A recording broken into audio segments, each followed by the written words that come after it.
Most of your cabinet members? We'll follow the new rules. Sorry, we'll follow the old rules.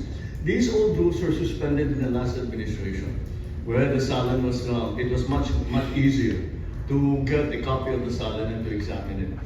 And I was quite surprised to find out when I first came into office that that was no longer the case. That it was almost impossible, in fact, to get a copy of people's Salin. And so we're just going back to the old procedure, and we will follow that. Whatever happens. Again, my Salin is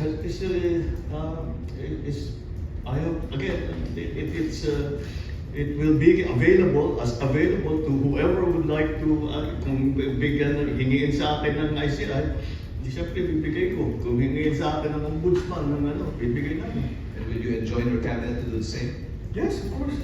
Of course.